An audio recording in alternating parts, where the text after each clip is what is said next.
Sumir, Yes. just to know the interpreter. How fast is this person? Do I speak slowly English or do I speak fast? Hi, Courtney. You can speak as you wish. Actually, you can speak fast because we don't want to. We want to use the time in the best way. Okay. Başat actually is going to help us with translation tonight because the original translator unfortunately is sick. He has bad throat and he cannot speak well, runny nose. So unfortunately we had the last minute change like that. Hey, well, okay. Sencer Sulakoğlu, you see him in the picture now. He is the president of the association. Sencer Bey, şu anda Torben'le konuşuyorum. Torben, if you can open your camera. I will do that right away. Satış yetkilisi. Courtney is also here. Courtney de Wisconsin Üniversitesi Veterinerlik bölümünün o saha hizmetleri bölümündeki hoca diyelim. Tamam, okay. Nice to meet you guys. Welcome. Likewise. Thank you. Looking forward to this. Nice to meet you.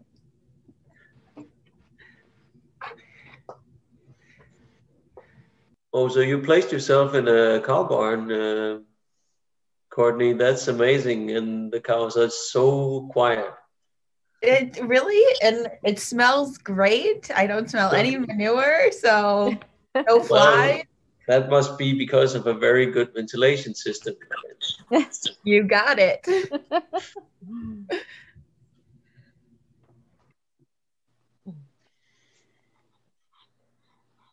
What's the weather like in Turkey? Here it's cold and snowy. In many places it is like that here. In my city, it's the same in Bursa. Bursa, where he is very snowy. Actually, he was skiing today. Yes, I just came back from the mountain. Oh, so downhill skiing. Yeah. Okay, because I like to cross country ski, and I was hoping to do that later. Well, you know, Courtney, it's funny. They don't have that sport over here in Turkey. You're missing out. Well, I don't know about that. Well, you need some nice places to do that, and I'm sure you have plenty of beautiful nature out there. But here, it's just, you know, it's either very mountainous for it to have snow, so it's not very convenient with the cross country skis because you have to. Climbing is okay, but going downhill is not quite that easy. I mean, I've done it for, I don't know, 10 years or so. And well, we don't have any good hills or mountains to do downhill skiing. Where are you located, Courtney? In Madison. And there's some hills that we call downhill skiing, but it's nothing compared to the mountains. Yeah. Have you been to Madison? I've been all over, actually. I've come close to Madison, I think. I know the Midwest quite well, to be honest. I know California and Oregon, Washington State, that area really well. Idaho, Montana, I'm very familiar with. I lived in Stillwater, Minnesota for a little bit. They have sort of hills that they call mountains, which are definitely not mountains. Yeah. That's a beautiful area. It actually is very quiet and beautiful, but very boring, to be honest, and very cold in the winter time. Yeah. That's Minnesota for you. Yeah. And a lot of flies, a lot of mosquitoes. Oh my God. That's just huge. They're huge. Yeah, in the Midwest, we like to have punishment all through the year. So whether it's mosquitoes in the summer or freezing conditions in the winter, we take it. But you know, the people make up for it. I mean, I love the people of the Midwest. I must be honest with you. They are the best. I went to school up in Minnesota, and I can tell there's a difference between people in Minnesota and Wisconsin. And Wisconsin people are nice, but Minnesota people are a whole nother level of nice. Yes. It's very polite and very proper. Yes. We would always joke that nobody would, if all four cars came to a stop sign at the same time, nobody would know who to go. Exactly like that. Yeah. I had a friend that went to Istanbul for a fellowship many years ago, and she raved about her time there. And hopefully someday I can come visit Turkey. I don't know where, but from her small experience, it was a great country to be in. Yeah, you know, it's a really I lived from the age of 11. I lived in foreign countries, in Switzerland, in the US. And I must admit, I mean, all my friends that came to Turkey were very, very surprised to see, because their expectation is actually more Middle East than it actually is. So they tend to be positively surprised, to be honest. And the amenities here are very luxurious for a very good budget. So there are not many places in the world where you can have quality at such a good pricing with such great service. So, you know, in all these years, all my friends that came to visit were, you know, they just were, they couldn't believe actually the time that they had here. A lot of fun. Obviously, the beach is really fantastic. The Mediterranean is just gorgeous. And Istanbul, for people who like culture and history, it's a significant city for sure. Yeah, you won't be disappointed. You're more than welcome to come and visit, and we'll be happy to we make sure that you see plenty of cows, and we have a lot of cows in Bursa, so you feel just at home. Perfect. That's good. Merhaba, hoş geldi. Pek çok insan dahil oldu bu arada. Hoş geldiniz. Bir dakikayla toplantı saatine girmiş bulunuyoruz. Ufak ufak başlayalım diyorum aslında. Gerçi çok beklediğimiz insan var ama vakit kazanmak bakımından. Ne dersiniz Sencer Bey? Toplantı siz nasıl istiyorsanız öyle. Yani isterseniz bir iki dakika bekleyebiliriz veya direkt başlayabiliriz. Bilmiyorum kaç kişi olduk, ben göremiyorum. Şu anda 22 kişiyiz. Bayağı bir insan daha bekliyoruz aslında da. O zaman bir 2-3 dakika daha. Yaşar buradaydı galiba. Bizim gruba bir yazsa bekliyorlar. Yani girmeleri için insanların çok iyi olur. Tamam hemen söylüyorum. Sağ ol Yaşar'cığım. Sağ ol canım. Merhaba Yaşar Bey. Merhaba, nasılsınız? Sağ olun, siz nasılsınız? Çok sağ olun, teşekkürler.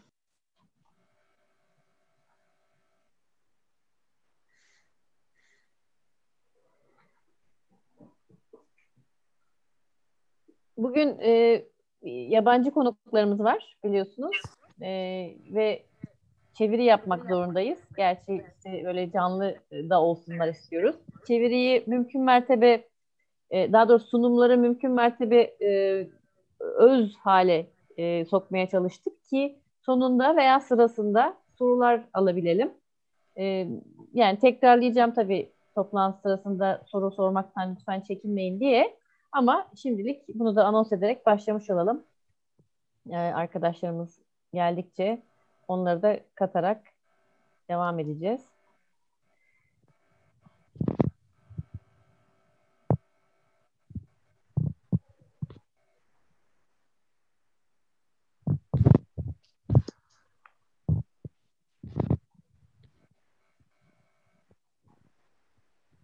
Tabii, Courtney, it's interesting that these are probably the coldest days of the 2 years.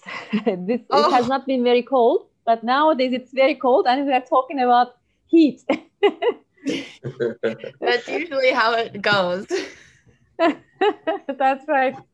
We've been talking with Torben about the seminar, and it was so mild, so nice. It was easy to imagine summer, but not today. It's never too early to plan for heat stress, though. We've learned that here in Wisconsin, because you never quite know when it's going to hit. Mm-hmm. Tam da Türkiye'deki en soğuk günleri bulduk sıcakları konuşmak için diyorum da o da işte sıcak stresine karşı hazırlanmak için hiçbir zaman erken değildir diyor. İsterseniz 5 geçiyor artık. Yani şey yapalım. Bir introduction yapalım. Ondan sonra Tamamdır. konulara. Evet. Hoş geldiniz. Kaydı alabilir miyiz toplantıya? Efendim? Kaydı alabilir miyiz toplantıya? Siz alıp bizimle sonra paylaşabilir misiniz? Bu Evet. bir eğitim semineri gibi. Sonra insanlar belki tekrardan izleyebilirler. Arzu ediyorsanız veya bir mahsuru yoksa. Tabii yok, sorun değil. Zaten başlatacağız. Bir dakika.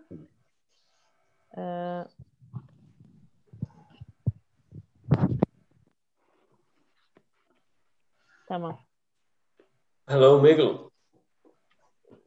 Merhabalar, hoş geldiniz tekrar. Hello.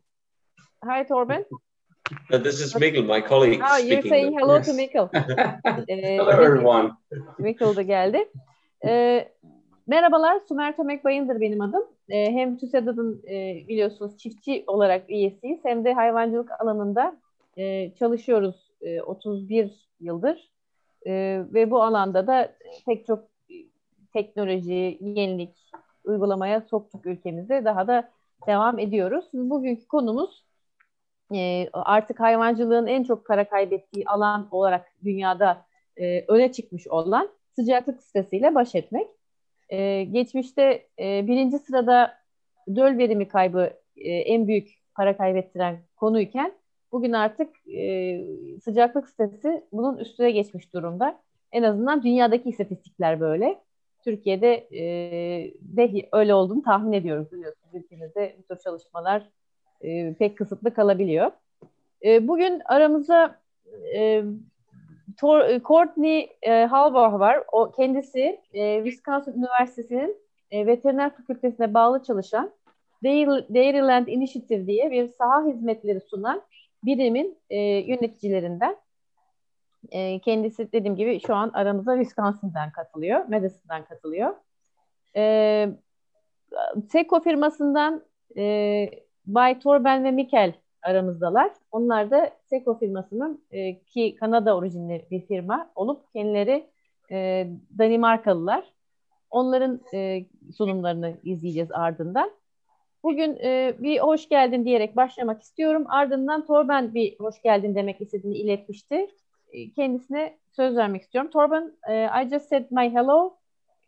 Please, you can start with your welcome. I'll do that. Well, good evening, everybody. My name is Torben, and I'm the sales manager for SECO in Western Europe, including Turkey. On behalf of... Let me translate quickly. Okay. Kendisi Batı Avrupa satışından sorumlu SECO firmasının ve Türkiye'de bunun içinde. Bugün de çevirilerimizi Başat Bey yapacak. Onu da bildirmiş olayım. Şimdi ben girizgahı yapıyorum. Evet, please go on. Yeah. Well, on behalf of my colleague Miguel, who is responsible for the sale in Eastern Europe, and on behalf of the whole SECO team, I'd like to thank all participants to be here tonight. At the same time, I'd like to thank your association to play a major role in making this possible in the first place. And last, but absolutely not least, I'd like to thank Sumer and your team in Teta for being an excellent partner in setting up this webinar. Thank you. Tüm katılımcılara merhaba dedi. Hem kendi adıma hem de iş ortağım Doğu Avrupa'dan sorumlu Mikkel adına sizleri selamladı. Hoş geldiniz dedi. TÜSEDAD'a başta ve bizlere de organizasyonda emeğimiz geçtiği için teşekkür etti. Okay, so shall we start with Courtney? Torben? Yeah, I'd just like to add one thing, if I could, please. That is that we are very interested in all you guys participating actively in this webinar, because we are here to say something, but we also need to hear what your everyday problem is on the farm, so we can ensure that our solutions can be transformed into making your business profitable. Bugün özellikle şunu vurgulamak istiyorum. Sorularınızla, sizlerin katkılarıyla programı zenginleştirelim. Çünkü sorunlarınızı ele almak üzere buradayız. O yüzden buna öncelik vermek istediğimizi bilmenizi istiyoruz. Thank you. Okay, thank you. Şimdi sözü Courtney'e bırakmak istiyorum. Courtney, you're going to do your own presentation, right? You don't need my help. Okay. Can you see my screen okay? Yes. Just we need to see it the full screen if possible. Yes. Okay. Great. Perfect. Baş Etmek. Welcome. Okay. Welcome, everyone. Thank you for being here. And I hope you all are being safe and healthy. Thank you for this opportunity for me to talk about ventilating adult cow barns. Öncelikle herkese merhaba.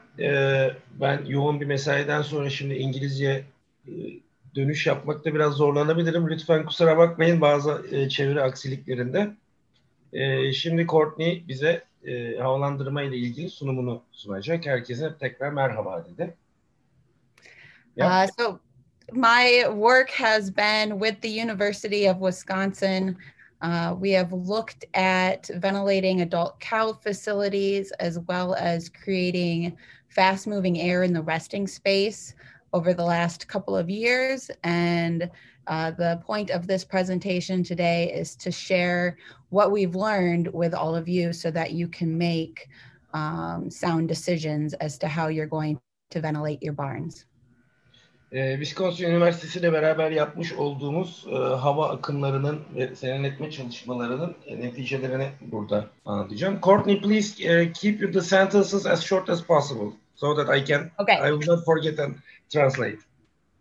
Okay, sounds good. So before we get into how to ventilate an adult cow facility, I want to talk about the basics of the dairy cow, starting with the Thermo-Neutral Zone. Serinletmeye başlamadan önce en temel hayvanların, ineklerin termonötral bölgesi hakkında biraz bilgi vermek istiyorum.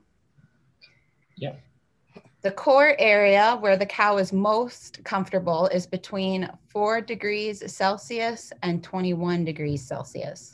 Hayvanların en rahat, konforlu olduğu sıcaklık aralığı 4 ile 21 santigrat derece aralığıdır. Today's presentation is going to focus on how to reduce heat stress and optimize cow health once we start to get above that 21 degrees Celsius. Bugünkü sunumumuz 21 derecenin üzerinde sıcaklıklarda hayvanların olumsuz etkilenmesini nasıl engelleyeceğimize dair olacak. There are two types of responses to heat stress, starting with the physiological aspects of heat stress. Hayvanın birçok tepkisi oluyor. Öncelikle fizyolojik etkisine bakalım. Some of the visible signs of heat stress include increased rectal temperature, increased somatic cell count in milk, and reduced milk production. Hayvanın rektal sıcaklığı artıyor. Süt verimi düşüyor. You said milk production, rectal temperature, and what was it? The third one? Somatic cell, an increase in somatic. Hücre sayısı da, sütteki somatik hücre sayısı da artıyor. And we also will see a reduction in feed intake and rumination. Hayvanların yem tüketiminde ve gebişinde de belirgin düşmeler oluyor. Some of the invisible signs of heat stress that we don't see right away would be decreased conception rate and an increase in lameness. In lameness. Doğrudan görülmeyen etkiler ise gebelik oranında düşüş oluyor ve ayak arızalarında, topallıkta artışlar oluyor. In addition to the physiological responses to heat stress, we also see behavioral, which includes lying time.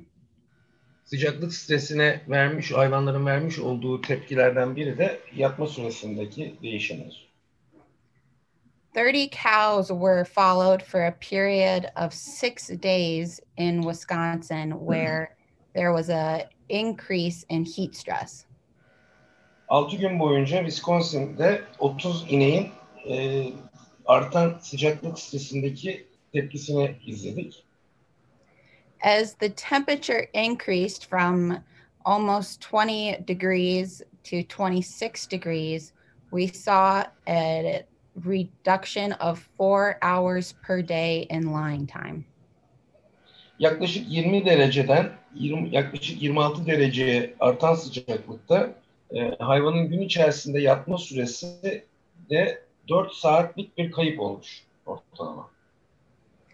To maintain cow health, we aim for the cow to lie down for 10 to 12 hours a day. So this reduction in lying time is going to have significant impacts on her health later on. Hayvan sağlığında hayvanın 10-12 saat yatmasını isteriz sağlıklı olması için. Burada belirgin bir düşüş olduğu izleniyor. Yeah. One visible sign of cows enduring heat stress is what we call bunching. Sıcaklık stresinde hayvanın vermiş olduğu tepkilerden biri de, izlenebilir tepkilerden biri de hayvanların toplu olarak duruşudur. Bunching is where cows will seek the most dark spot in the barn when they feel that they are hot. Sıcaklanan hayvanlar barınak içerisinde en gölge yeri ararlar. Even though that part of the barn may not be the coolest part of the barn, it's a natural behavior to seek dark spots. Hayvanların toplulaştığı durduğu yerler ahırın içerisindeki en serin yer olmayabilir. Ama bu davranışlar olarak gölgeye gitme eğiliminde olmalarından ötürü olur. So we want to optimize barn design as much as we can via ventilation and fast moving air so that we can reduce some of these physiological and behavioral responses to heat stress. Dolayısıyla barınak tasarımı yaparken hayvanların bu fizyolojik ve davranış tepkilerini düşünecek biçimde havanın akışını sağlayacak geniş barınaklar tasarlanmalıdır. Just a quick question. I'm really sorry to interrupt. Are we supposed to interrupt and ask something, or wait until the end and then ask our questions? Please feel free to ask. Sencer Bey, Okay. Soru sırasında herhangi bir soru sorabilir miyim diye sordu ve her zaman aklınıza gelen soruyu sorabileceğinizi söyledi Courtney'de. Okay, so I'll ask you if you don't mind. We have done a heat study at the farm, and we did not find any correlation between illumination and cow pulling behavior. What kind of a study was it that where you found this, or is this an observation, pure observational experience, let's say? This is purely observational, and this summer we're going to follow up with a study to see if there is a correlation between heat and light. I'd love to share maybe at the end if we... Pardon, buyurun. Evet, Sencer Bey'in sorusu, biz işletmemizde sıcaklık stresiyle hayvanların ışıkla ilişkisini sordunuz değil mi? Evet. Sencer. Böyle bir korelasyon, bir ilişki göremedik biz dedi. Bunu hangi çalışmaya dayandırıyorsunuz diye sordu. Kadın da Courtney'de bu sene içerisinde netice verecek diye cevap verdi, yanlış hatırlamıyorsam. Doğru mu Sencer? Evet, doğru. I'd love to share my results with you at the end if we have time, which had a totally different outcome actually, which might maybe help you also with your experimental study later on. That'd be great. Kendi işletmemizde yapıyor olduğumuz çalışmaların netice gözlemlerimizi de isterseniz sizle paylaşırız dedi Sencer Bey. Wonderful. Okay, so I want to define what ventilation is. And for today's presentation, ventilation means the provision of fresh air into a building space. Havalandırma binanın içerisine temiz havanın verilmesi, sunulmasıdır. Fresh air is meant to help displace the heat, the moisture, the noxious gases, and any airborne pathogens that have built up in the barn. Bu temiz hava girişi barınak içerisindeki nemin, sıcağın ve zararlı gazların ve havadaki olası patojenlerin uzaklaştırılması işine yarıyor. I'm going to argue that just having fans in a space is not ventilation because we're not bringing fresh air into the spot. We're only recirculating air. Burada görmüş olduğunuz biçimde bir fan yerleşimi havalandırma değil, sadece barınak içerisindeki havanın sirkülasyonudur. There are 4 priorities when doing a ventilation design. And the first is to make sure that we have sufficient air exchange or ventilation. 4 önemli kriterimiz var, önceliklerimiz var. Bunlardan biri yeterli hava değişimini sağlamak.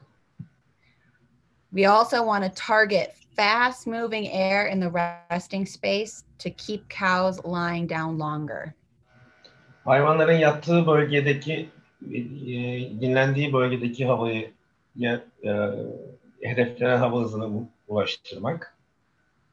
And the system should work well in the winter as well as the summer and be cost effective year round. Havalandırma sistemi yıl boyunca her mevsimde etkin maliyetle çalışabiliyor olmalı. When looking at ventilation, we want to target 4 to 8 air changes per hour in the winter and 40 to 60 air changes per hour in the summer. Yeterli hava değişimi için kışın barınak havasının 4 ila 8 defa saatte değişmesi lazım. Bu değer yazın 40 ile 60 defa olmalı saatte. Another way to calculate your ventilation needs is to provide a sufficient air exchange rate per unit of body weight for summer. So that would be about 2,550 cubic meters per hour per cow. Bir diğer hesaplama metodu da hayvan başına saatte, yetişkin bir inek başına saatte 2550 metreküp hava değişimi olarak da olabilir, hesaplanabilir. One type of ventilation barn design is to design a cross ventilation system, which I'll discuss in a bit. But when designing those barns, you want to target 2 to 2.5 meters per second of cross-sectional airspeed. Çapraz havalandırma metodu için önerilen havanın hızı 2 ila 2,5 metre bölü dakika olmalı.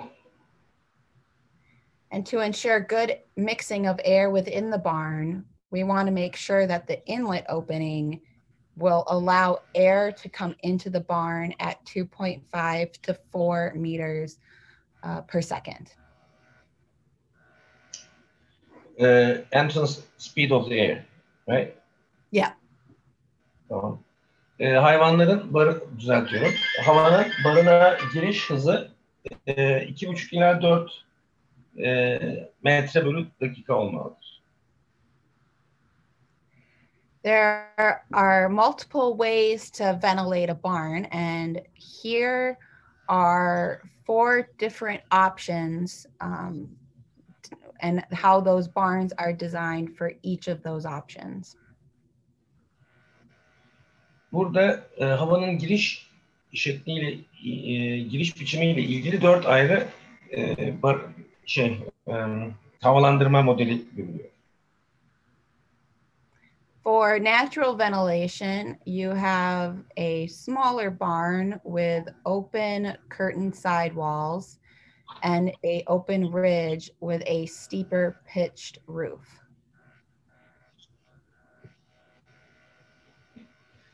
Burada dar kesitli barınakta doğal havalandırma çalışıyor. Açık kenarlı, yan kenarlar açık olacak tabii ki. For hybrid ventilation, it's kind of similar to a naturally ventilated barn, but now you have exhaust fans to help exchange the air rate. Hibrit melez havalandırmada aşağı yukarı benzer biçimde, fakat burada alınlarda egzoz fanları konumlandırılıyor. And unlike the hybrid ventilation, where there are some elements for natural ventilation occur, tunnel ventilation is purely relies on fans. Bu tünel ventilasyon tipinde de sadece kullanılıyor, fanlar kullanılıyor. Hiç doğal hava girişi, havalanması burada kullanılmıyor. Sadece fan gücüyle havalandırma yapılıyor. Cross-ventilated barns are typically very wide and have a low roof, so they're low profile and only rely on fans to exhaust air. Çapraz havalandırmada ise genelde daha alçak tavanlı yapılardır bunlar ve yanlara doğru egzoz fanlarının çalışmasıyla yine sadece fan gücüyle havalandırmaya uygulanır. Natural ventilation relies on the wind to exchange air within the barn. Doğal havalandırmada havalandırma rüzgarın etkisiyle olur. Air enters in to the barn either through an open eave or an open sidewall where air is warmed and gradually goes out through an open ridge, which air is sucked out as air passes over the roof. Burada hava saçaktan veya yan duvarların açık olan yan taraflardan içeri girer. İçeride ısınan hava yukarıdaki mahyadaki açıktan dışarı akarak gider. In order for natural ventilation to work, you need to have a ridge that is open 5 centimeters for every 3 meters of building width and open eaves on either side of the barn at 2.5 centimeters per 3 meters of building width. Building length or width? The last Width. one, 2.5. Width. Mahyadaki açıklık binanın her 3 metrelik genişliği için 5 santim olmalıdır. Yan duvarlardaki açıklık da her metre için 2,5 santim olmalı eninin. You also need a adequate roof slope so that air can travel smoothly up and out through the ridge. Can you repeat? You need a smooth roof slope so that air can travel along the roof and out the ridge. Çatıda bir meyil olmalı ki hava altından akarak mahyadan çıksın.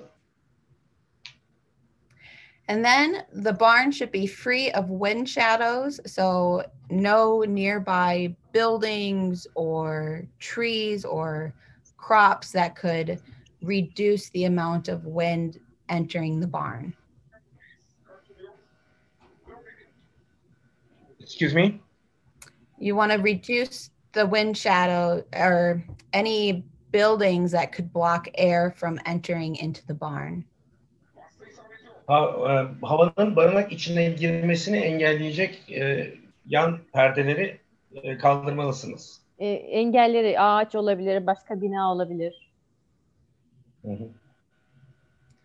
And lastly, you want to orient the barn east to west to minimize sun exposure in the barn, as well as capture as much of the winds as possible. Bina uzun eksenini doğu-batı eksenine paralel yapmak suretiyle daha çok rüzgarın barınak içine girmesini sağlarsınız ve güneş ışığı da daha çok çatıyı ısıtacağından hava akışını hızlandıracaktır. Güneye bakan yüzey ısına daha hızlı hava sirkülasyonu sağlayacağından. There are two types of way to mechanically ventilate a barn. The first is through positive pressure and the second is negative pressure.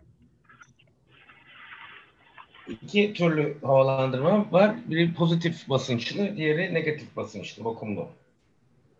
Positive pressure is where fans will force fresh air into the barn and air passively exits the barn.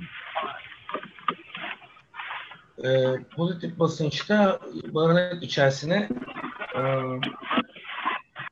fanlarla hava basıyor. And negative pressure is where fans exhaust air from the building and fresh air is pulled in.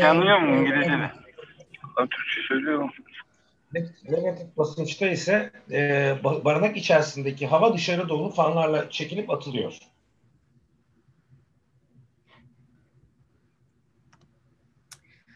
One option for positive pressure is to use a positive pressure tube ventilation system. Say it again, please. One option for positive pressure is to use a positive pressure tube ventilation system. Pozitif basınçlı havalandırmada barınak içerisine döşenen bir boru veya hortumla havanın içeri basılması bir yöntemdir. These systems are good for small and enclosed barns where it's difficult to get fresh air into the building. Bunlar basık küçük barınaklarda havanın dağılımını daha kolay sağlayacağı için tercih edilir. A fan is placed on the end wall of the barn and pulls fresh air down the length of the tube and is distributed through holes in the tube. Binanın alnına yerleştirilmiş fanlar bu hortumun, borunun içerisine taze havayı basar. Ve deliklerden barınak içerisine taze hava dağıtılır. The other option is a new concept here in Wisconsin, and it's called the positive pressure hybrid barn. Burada Wisconsin'de yaygınlaşmaya başlayan yeni konsept pozitif basınçlı hibrit ahır. This is useful in a barn that has head-to-head rows of stalls, so 2 rows per pen.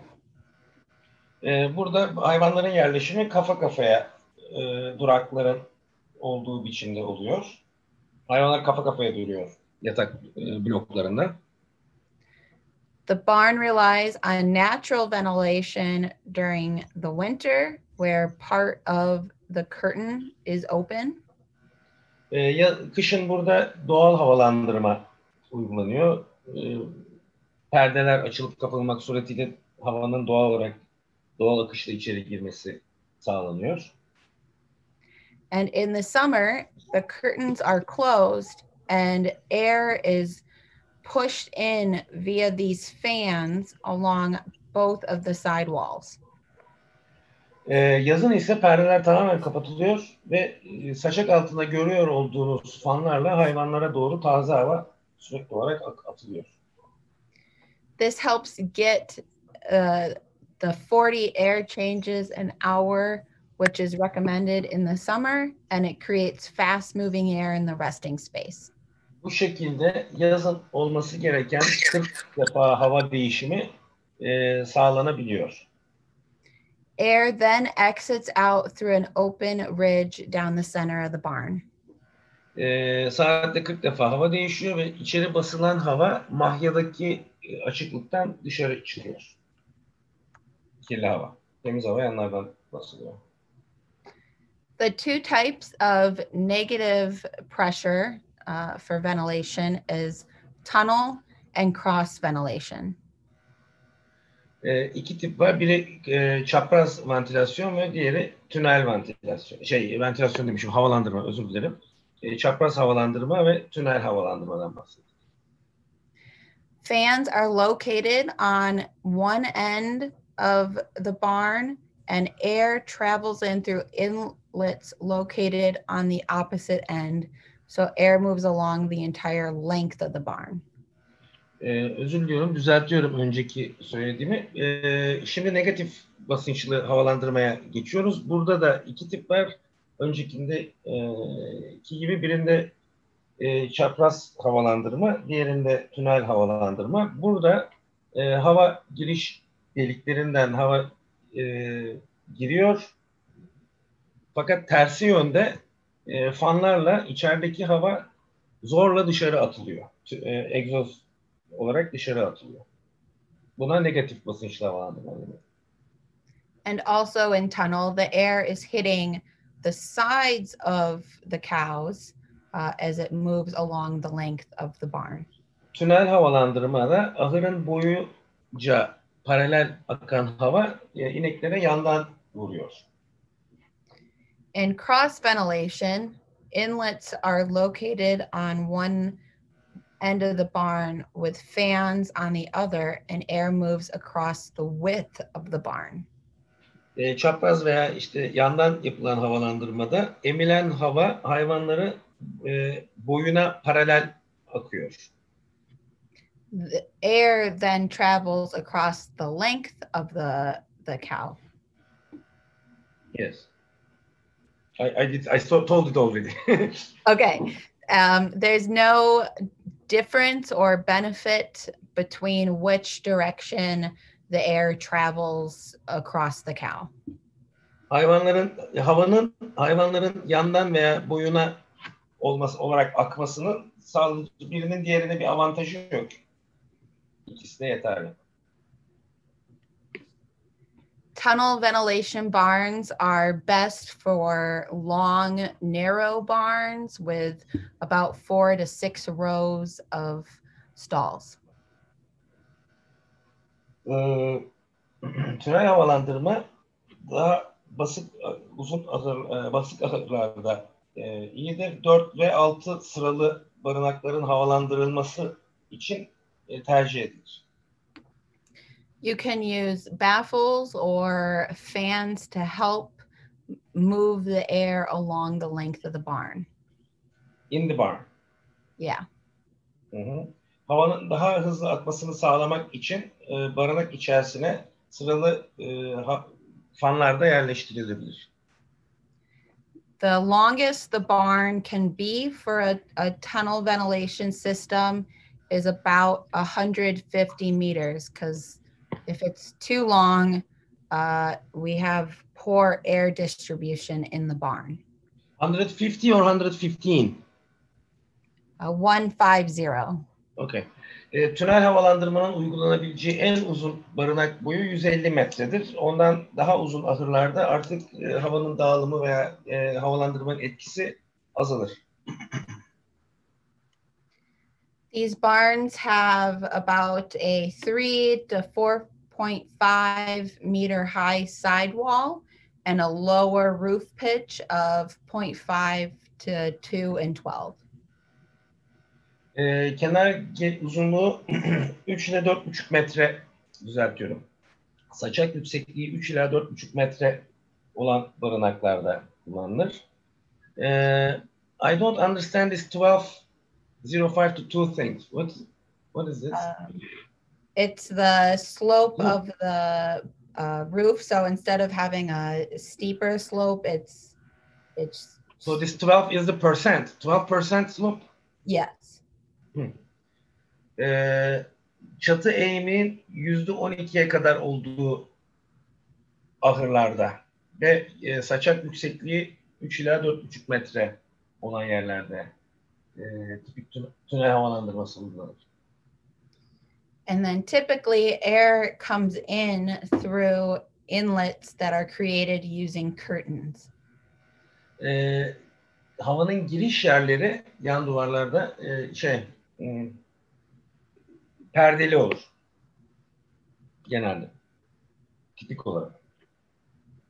Here's an example of a tunnel ventilated facility where there are fans over the stalls to move air down the length of the barn, and down at the end is where you see the exhaust fans exhausting air out of the barn.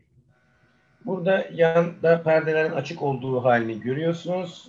Barın duraklar üzerinde fanlar var. Hayvanlara yönlendirmek için temiz havayı. En sonda ise içerideki kirli havayı çeken egzoz fanları alına yerleşmiş durumda.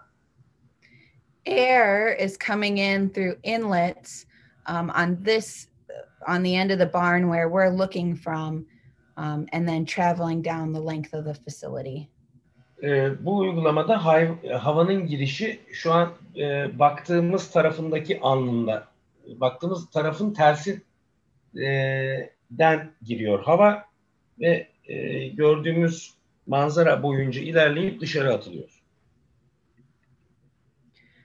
Cross-ventilated facilities are better for wider, more square-like buildings. Bu çapraz havalandırmada ise daha kareye yakın şekilli barınaklarda tercih edilir. The inlets are located along the length of the barn, with the fans located on the other side, and the air is moved across the barn perpendicularly. Taze hava barınağın bir yanından girer, gemliğe paralel boyunca olan taraf yandan girer ve tam karşısında da egzoz fanları bulunur. Ona paralel, girişe paralel ters duvarda. Typically, these barns will have anywhere from 6 to 24 rows of stalls and have higher sidewalls but a lower pitched roof. Burada 6 ila 24 sıra duraklı barınaklarda yüksek yan duvarlı ama alçak mahyalı barınaklarda tercih edilir, kullanılır. Here are two examples of cross-ventilated barns. At the top, this barn has the inlets over here, and air moves across the barn as the exhaust fans on this end pull it out, and fans are used over the stalls to create fast-moving air. Burada üst resimde gördüğünüz örnekte yandan giren hava fanlar aracılığıyla enlemesine ilerliyor. Fanlar burada taze havayı duraklara doğru yönlendiriyor aynı zamanda. Down below is an option with baffles. So baffle is placed about 2.5 meters above the stall surface. And as air hits the baffle, it creates fast-moving air in the resting space.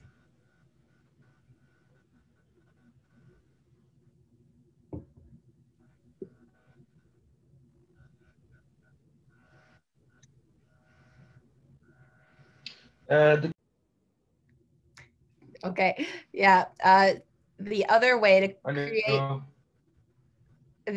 to create fast-moving air is by placing a baffle over the stalls so that when the air hits the baffle, it speeds up below in the resting space.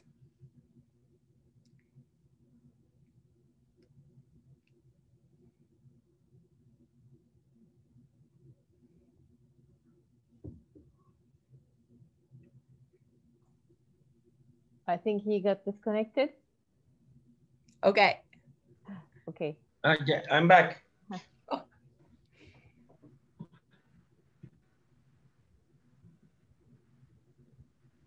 Courtney? Yes. Okay. So Okay. you can define the second picture.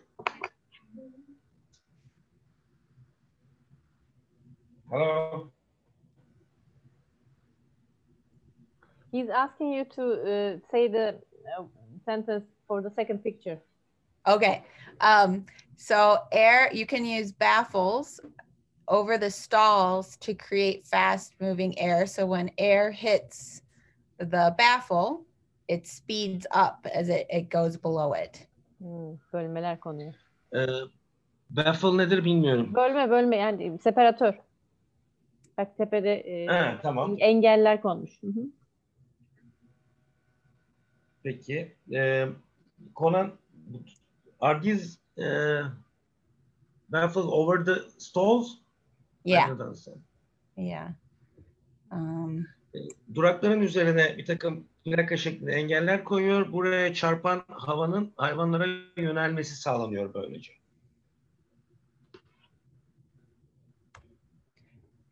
Another way of designing a cross ventilation system is a big box or barn with a low flat ceiling. Bir diğer barınak tasarımı ise büyük kutu olarak tanımlanıyor. Burada tavan bayağı alçaltılıyor. This has no fans in the barn itself, so the fast moving air and ventilation rate is purely designed based on the exhaust fans.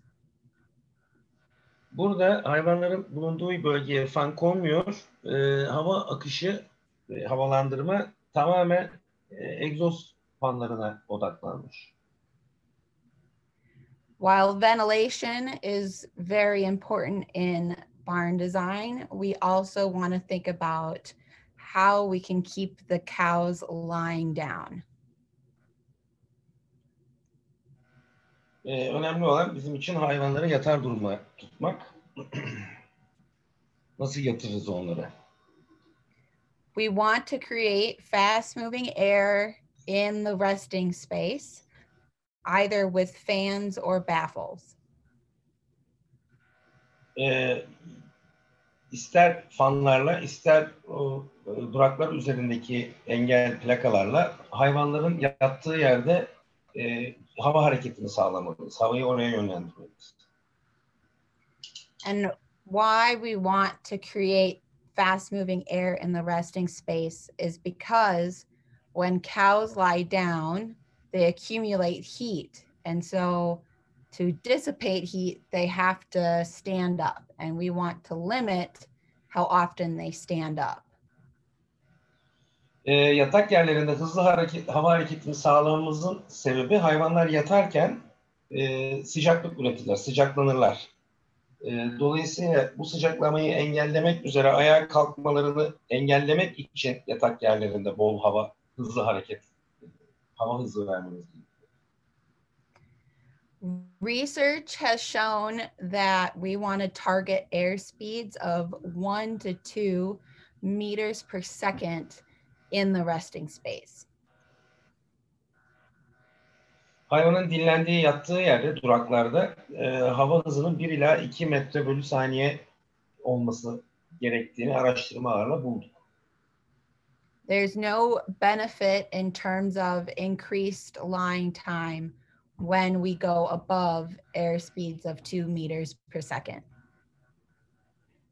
Hava hızını 2 metre bölü saniyenin üzerine arttırmak, hayvanların yatma süresini artık daha fazla etkilemediğinden gerek yok. Yani 1 ila 2 metre bölü saniye hava hızı yeterli oluyor yatak yerlerinde. When I look at the barn and I'm trying to design a ventilation system, I think of the overall barn design, building design, but then I also think of the micro environment of the cow. Barınak tasarımı yaparken genel olarak barınağın havalandırılmasının yanı sıra hayvanın mikro alanının da havalandırılmasını göz önünde bulunduruyorum. Bu da yatak yeri oluyor. So when I'm ventilating a barn, I think of the overall building. And when I'm creating fast moving air, I'm thinking about where the cow is. Hayvanların bulunacağı yerlerde hızlı hava hareketini sağlayacak biçimde tasarım yapmaya özen gösteriyor. We can create fast moving air in the resting space with fans. Hayvanların yattığı yerde hızlı hava akışını ancak fanlarla gerçekleştirebiliriz. To get that 1 to 2 meters per second, Hello. to get the 1 to 2 meters per second, airs the fans every 7 meters. Hayvanların bulunduğu yerde 1 ila 2 metre saniye hava hızına erişmek için her 6 metrede bir fan yerleştirmemiz gerekiyor. This makes sure that one fan is putting fast moving air directly underneath the next fan so that all of the area under the fans is covered.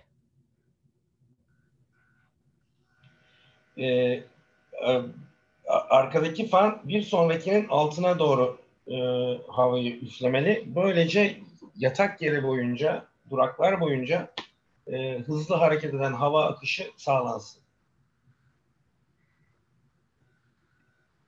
Another type of fan we can use to recirculate air in the barn is with a high volume, low speed fan. Hayvanların bulunduğu yerdeki uygulanabilecek diğer seçenek yüksek hacimli, düşük hızlı fanlardır. These systems aren't optimized for creating fast moving air in the resting space. They're more meant to move large volumes of air. Bu fanlarda hayvanların yatak yerlerinde ihtiyacı olan hızlı hava akışını sağlamaz ama barınak içerisindeki havayı hareket ettirir. They're better in systems where there are no stall obstructions. So they're better at providing fast moving air in a bedded pack system. Bunlar duraklı ahırlardan ziyade engel olmayan, ahır içerisinde hava akışına engel olmayacak açık padoklu ahırlarda daha uygun olur. This is because the air from these fans is coming straight down, and then once it hits the floor, it spreads out. Bunda hava tepeden aşağı doğru yere vurdurulur ve yere çarpıp hava sağa sola, yani çevreye doğru dağılır. And to make sure that we cover the pen with sufficient air speeds, we want to place the fans about 12 meters apart. Apart from where? The distance between the fans. Okay, sorry. Burada bunların işlevselliği için 12 metrede bir optimum hava dağıtımı için 12 metre aralıklarla yerleştirilmelidir. Ki böylece yatak yerlerine hava en uygun biçimde dağılsın. Sorry. Go ahead. Sorry. The other way to create fast moving air in the resting space is by putting baffles over the stalls. Bölme hayvanlara durak yerlerinde havanın hızlı akışını sağlamanın diğer yöntemi de durakların üzerine bölmeler koymak. I apologize, the video should work, but what it should show is that the air, as it hits the baffle, it will drop and speed up through the resting space and then slowly circulate between the baffles before hitting the baffle again and going under as the air moves across the barn. Burada video çalışması gerekiyordu filmin. Özür diliyor. Ama hava akışı az önce mouse'la gösterdiği üzere yandan gelen hava engele çarpıp onun altına doğru hızlanarak akıp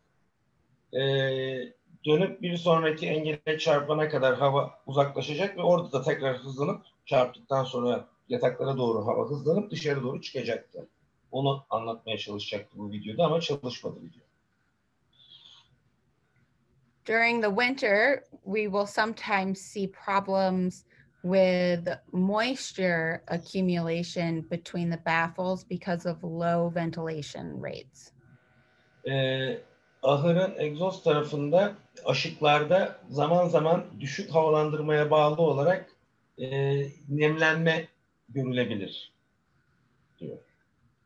One way to help reduce the problem with moisture accumulating between the baffles is to use adjustable baffles. Bu nem birikimi, çatıdaki nem birikimi karşılıklı engellerin arasında gerçekleşebilir diyor. Bunu azaltmak için yüksekliği, derinliği azaltılabilir engeller kullanılmalıdır. During the winter, when it isn't important to get fast moving air in the resting space, we can pull the baffles up so that air can travel more easily across the barn. Kışın fazla hava hızını, yataklardaki hava hızını arttırmamız gerekmediği dönemlerde bu engeller perde gibi yukarı doğru çekilerek kaldırılır. Böylece doğal akışın önü açılır ve bu nemlenme de azalır. You can even put a fan in the ridge to help exhaust air out in the middle of the barn. Veya işte mahya hizasına bir fan koymak suretiyle havanın dışarı mahyadan atılması sağlanır ve böylece nemlenme yine engellenir. So to wrap up the presentation, there are different areas that you need to consider when choosing the best ventilation system for your barn. Barınağınız için en uygun havalandırma seçimi yapmanız için tasarımda şunlara dikkat etmelisiniz. It depends on where your barn is located, how the barn is laid out, the economics of running the system, and how tolerant you are of cleaning and maintaining fans. Barınağın yerleşim planı önemli, bulunduğunuz konum önemli, barınağın bulunduğu konum önemli. Sizin ekonomik olarak dikkat edeceğiniz konular ve ne kadar bakım gerektiren fanlara ne kadar tahammülünüz olduğunuz da önemli bir kriterdir. Fan choice is super important when it comes to ventilation design and how you maintain them as well. Fan seçimi, barınak tasarımı. Can you repeat please? So fan performance and how well you maintain the fans are critical in ventilation, in barn ventilation. Barınağın havalanmasında fanların bakımı çok önemlidir, çok kritiktir. When designing a barn, you want to work with your consultant to figure out the appropriate airflow rate, and you want to make sure that the fan that you're choosing has a high ventilation efficiency ratio, which is the cubic meters per hour per watt. Tasarım yaparken hayvanların ihtiyacı olan barınak içi hava yenilemeyi sağlayacak biçimde kuvvetli fanlar veya kapasiteli fanlar seçilmelidir. And lastly, you want to make sure that you clean and maintain the fans according to the manufacturer recommendations, because if you do not, dirty fans will not perform as well as new fans. Fan tedarikçisinin belirtmiş olduğu biçimde fanların bakımı yapılmalı ve mümkün olunca temiz tutulmalı. Çünkü fanlar kirlendikçe performansları düşmektedir. So in order to make sure that the fan and the system are operating as expected, make sure that you're cleaning fans on a regular basis. Fanların beklendiği biçimde performans gösterebilmesi için düzenli olarak fanları mutlaka temizlemelisiniz. So I hope in this presentation you realized that there are multiple ways to ventilate your barn. Umarım bu sunuda hayvanları serinletmenin birden fazla pek çok metodu olduğunu gösterebilmişimdir. The system that you choose should be economically viable to install and operate year-round, be effective no matter the system, and also provide a sufficient air exchange rate throughout the year while creating cooling air speeds in the pen. Kullanılacak donanım, fanlar, yıl boyunca gerektiğinde çalışabilecek ve işletme maliyeti ekonomik olacak ve dönem performansı sağlayabilecek fanlar olmalıdır. Thank you very much for following the presentation today and for the opportunity to talk with you. If you have any questions, feel free to visit our Dairyland Initiative website, which also has my contact information available. İzlediğiniz için teşekkür ederim. Herhangi bir sorunuz olursa bize e-posta yoluyla ulaşabilirsiniz. Sorularınızı sorabilirsiniz. Teşekkür ederiz. Başak Bey, bir şey sorabilme imkanım var mı? Elbette, buyurun. Şimdi son zamanlarda biliyorsunuz hep helikopter fanlara doğru yapıyoruz, gidiyoruz. Daha önceden bu helikopter fanları kullanmıyorduk ama bu helikopter fanlar eğer mevcut havayı, içerideki havayı sirküle ediyorsa temiz hava gelişini sağlamıyor anlamına gelir mi bu? Courtney, now this helicopter fans, ceiling fans are getting popular here in Turkey in freestall barns. The question is this, if these fans are just circulating the air in the barn, does it also limit the fresh air into the barn, or does it make any problem with the fresh air into the barn? So I think Torben has a different opinion about the helicopter fans, but in our experience, the helicopter fans are only recirculating air within the barn, and the fresh air is coming in through the wind through the open sidewalls. But does it make any block against the fresh air? It doesn't hurt, if that's the question. Yes. Okay. That's the question. Okay, no, it doesn't hurt. Okay. Yanlardan gelecek taze havanın girişine engel olmaz der. Rüzgar varsa. Evet, rüzgar varsa. Teşekkürler. Rica ederim. Evet, şimdi diğer konuşmacılarımıza söz verelim. Tekko firmasından Torben ve Mikkel birlikte bir sunum yapacaklar. Hi, Torben again and Mikkel. You can start your presentation, please. Actually, I will start sharing. Sorry. Yeah, you do that. Yeah, that'd be Just nice. a quick question: is Courtney going to stay with us throughout this presentation also, or is she leaving? She's staying. Yes. Okay, good. But what, if I understand correctly, you had something you would like to address to Courtney before we start our presentation. Is that right? Yeah, it's a possibility where I thought it would be maybe interesting. I was going to try to connect so that I can share my screen with you guys. We did a study where we put data loggers intravaginal into the cows, and we took thermal cameras. And so we did a heat stress study in the farm. It's not an academic study that was published, it's just for us. And can I just ask something? Yes. You're measuring the temperature, rectal temperature, or how's that?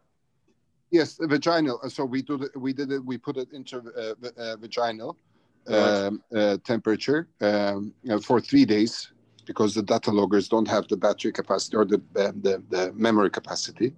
And we tried to do a correlation of how the showering system, like giving the cow a shower with cold water, what the effects were and how long the effects were keeping. So you were cooling the surface of the cow, but are you really cooling the cow was the first question. And second one was, okay, if so, how long do we have to shower for it to really cool? And then how long does it keep cool? Those were kind of, and then we divided that into groups of productivity, seeing what happens with the high productive cows versus the low productive cows. So in terms of time management. And during that time, the most interesting outcome was when we were also taking shots in the barn, we saw that the cows were actually coming into groups where the floor had the coolest temperature. We could see that through the thermal cameras. So it was interesting for us because we were thinking always it's about the light. So they want to find the shadow. And but our barn is designed a little bit differently. So and our finding was interesting that the cows were always gathering where the floor was the coolest in the barn, and they were just simply laying down there. So that I think might be something to look more into. I don't know. I just wanted to share that with you guys. Sencer Bey, excuse me. Sencer Bey, sorunuzu bir de Türkçe tekrarlar mısınız? Sizin tekrarınız daha bizim doğru olur yaptığımız herhalde. bir araştırmada, çiftlikte yaptığımız bir araştırma, bu üniversitelerle vesaire değil. Biz hayvanların içine data logger koyduk, sıcaklığını ölçmek için. Ondan sonra bir de termal kameralarla ölçümler yaptık. Yani hayvanın dış sıcaklığı, iç sıcaklığı. Bu arada nasıl bir korelasyon var? Artı hayvanlar hani sıcaklık stresine giriyor. Duşa sokuyoruz. Çıkarttıktan sonra ne kadar çabuk yeniden ısı sıcaklık stresine giriyor araştırırken ahır içerisinde beklemediğimiz ikinci bir bulguyla karşılaştık. O da şuydu. İnekler hani demin de söylenildiği gibi daha çok ışıktan kaçıp gölgeye kaçmaktansa ahırın içerisindeki zeminin en soğuk olduğu noktaya gelip kümeleşiyorlar. Yani genelde literatüre baktığınız zaman ışıktan kaçıp gölgeye geliyorlar diye bir gözlem var. Doğru, ışığın vurduğu yer daha sıcak olduğu için belki ama bizde ışık olmadığı için hayvanların barınağın içerisinde oradaki kümeleşmede zeminin en soğuk olduğu noktada hayvanların buluştuğunu fark ettik ki bu helikopter fanlarında direkt helikopterin altında daha çok oluyordu. Diğer tip fanlarda da ahırda neresi biraz daha nemliyse açıkçası orası biraz daha soğuk olduğunu görüyorduk termal kamerayla ve orada kümeleştiklerini gördük. Yani hani o demin bahsedilen konunun bir tık sanki dışında bir bulgu gibi geldiği için hani söyleme ihtiyacı duydum. O kadar. Yes, please go on, Courtney.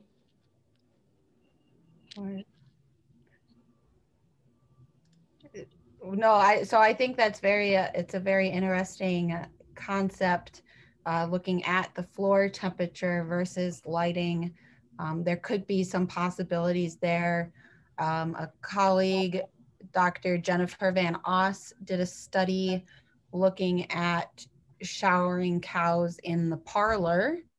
And so I'm wondering if she did anything looking at the temperature in the parlor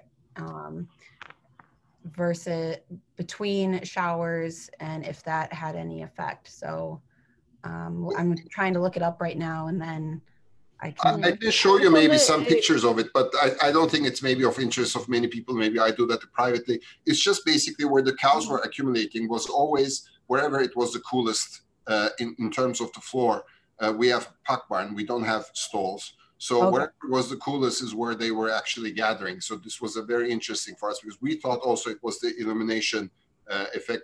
They were seeking shadow usually, but in our farm in the summer it's everywhere shade. So we couldn't figure it out, and it just was a coincidental finding. Actually, it wasn't. The study wasn't made for that. So just as information for you, basically. Bu konuyla ilgili bazı araştırmaları birlikte bakalım dedi Courtney. Daha sonra konu Sencer Bey'le birlikte tekrar tartışılacak. Serdar Sarı el kaldırdı. Bir paylaşımda yapılmış herhalde. Sümer Hanım, duyabiliyor musunuz beni? Evet, duyuyorum. İyi akşamlar herkese. İyi akşamlar. Sümer Hanım, ben sunumda şuna dikkat ettim. Fanlar anladığım kadarıyla hayvanın daha çok yattığı yerin üzerine üflemeli. Fakat biz pratikte genelde aslında yem yolunun üzerine yapıyoruz fanı daha çok. Yani bunda çok bilinçli yaptığımızı söyleyemem. Ama çıkarım doğru mu? Yani biz fanı yatakların üzerine mi yapmalıyız yem yolundan ziyade? Tabii şimdi ahır şekline göre değişir de ben bunu sorayım Courtney'e.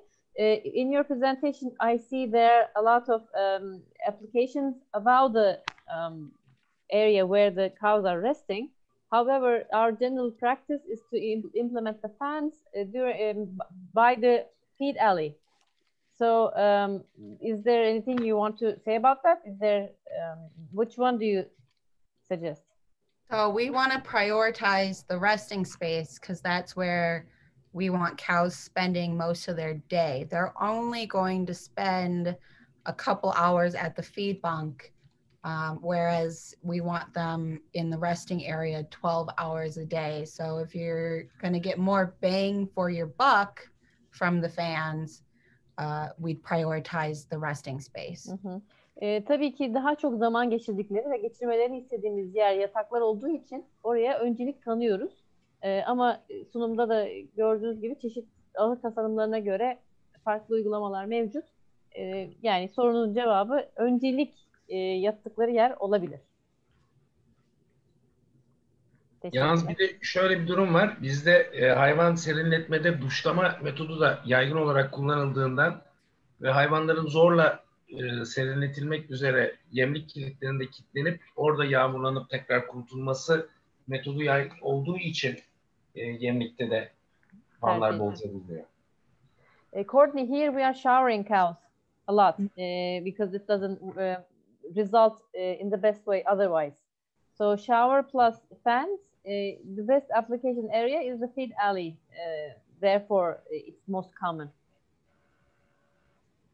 Yes, and the other area would be in the holding area. That would be a great place to combine fast-moving air and water. That's also common in here. That's also. Bu da ayrı bir alanda soğutma alanı yaratmakla da sağlayabilirsiniz bunu diyor. Yani hem duşlama hem fanın uygulandığı o 6 saat uygulamasını ayrı bir alan tasarlayarak da yapabilirsiniz diyor ki bizde de biliyorsunuz var bu tür uygulamalar. Evet, başka soru yoksa ben Torben'la Mike'yle söz vereceğim. Uygunsa. Torben, could you please start? Yep. Well, thank you very much, Courtney, and thank you very much for the questions and the remarks as well. I will do a very short introduction to Seco and to Skov, and thereafter I will go into the products, and my colleague Mikkel will take over when it comes to the controller. Kısa bir giriş yapacağım ben. Kısa bir tanıtım yapacağım ürünlerimiz Seco ve Skov firmalarımız hakkında. Başak Bey devredebileceğim zaman devredebilirim çeviriyi. Tamam, alabilirim. Tamam. Yes, please go on. Okay, well, next slide, please. Yes, Seco International is created in 2000, so we are closing up to 21 years on the market. It is from Quebec in Canada, and this is where the headquarters are with 4,400 square meters of production and stock facilities, office, and so forth. Evet, pardon. Başak Bey buyur. Seco firması Kanada'nın Quebec içinde kurulmuş 2000 yılında 4400 metrekarelik bir üretim tesisleri varmış. Yeah, next slide. Next slide, please. Sorry. Yeah. In late 2019, Skov, the Danish company Skov, bought up 80% of the shares in Seco, and at the same time, Seco Europe was created. 2019 yılında bu Skov firması Seco'nun hisselerinin %80'ini almış ve Avrupa satış ayağında kurmuşlar. And that means that in Denmark we now have stock facilities and sales offices, sales representation. Danimarka'da temsil ofisleri bulunuyor.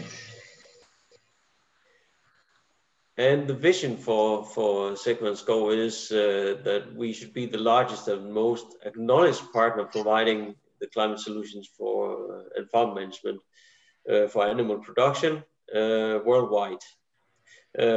To ensure the optimum conditions for both animal and humans and the environment. Hayvanlar ve insanlar için çevresel koşulları düzenleyici yönetim sistemleri konusunda en büyük firmaymış bunlar dünyada. And as we can see on the next slide, we are missing a few. Yeah, here they come. We can see where we are represented in the world today, and we are still expanding.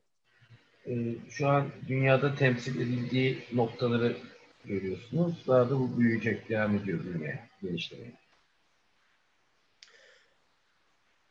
And the solutions which we start to see in the next slide.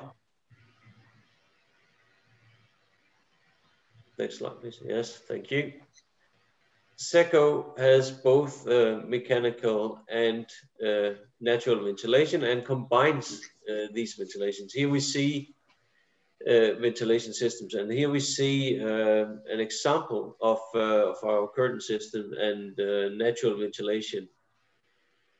Burada havalandırmaya yönelik çözümleri görüyorsunuz. Perde sistemi de var. Fanlarla da birleştirerek bunları uyguluyoruz. Evet. And yeah, if we see this picture as well, we see we have inflatable curtains, which is called isocell. Instead of mechanically lifted and deflated again, then they used air pressure to blow up the curtain. Perde olarak normal sıradan duran da perde yerine şişirilebilir perde olan izoseli görüyorsunuz. İçine hava basıp şişirerek kapatıyor. If you go back again, just one slide, please. On the right side, in the top, we see chimneys, which is something that we put a lot of effort into promoting. Sağ üst tarafta bacaları görüyorsunuz. Bunun yaygınlaşması için çok efor harcıyoruz diyor. And the reason for this is that in many countries, and this might as well be the case in Turkey, I would like your comments on this. You choose to have an open ridge or a transparent ridge, and this gives sun rays directly into the barn, and that accumulates heat in the barn. So that is why we prefer to configure a system without chimneys. I didn't understand. Tepedeki açıklık sıcak havanın birikimine de yol açıyor diyor. Hayır, güneş ışığı giriyor oradan dedi sanki. Okay. Please repeat. Yeah. What I said was that we put a lot of effort into promoting our chimneys as an alternative to open ridges or transparent ridges on the building, which allow sun rays to come into the barn and accumulate heat. Boylu boyunca açık mahya yerine bu bacaları tercih edilmesini istiyoruz diyor. Çünkü o hava çıkış yarığından içeri giren güneş ışını içeride sıcağın oluşumuna sebep oluyor diyor. Could I ask you, what is the normal thing? How do you normally construct a building, cow barn? We keep In the Turkey, is that top with of the the local roof ridge? open along the building. That is the tradition. Yeah. Is it covered with a transparent ridge construction? Some does, some does not. Türkiye'de Many çatıları nasıl kapatıyorsunuz? Aradaki mahyeyi açık bırakıyor musunuz diye, yani ne yapıyorsunuz diye sordu. Başak Bey genellikle açık bırakıyoruz dedi. Tepesine şapka koyan var mı dedi. Bazıları yapıyor dedi Başak Bey de. Good. Yes. Let's go forward.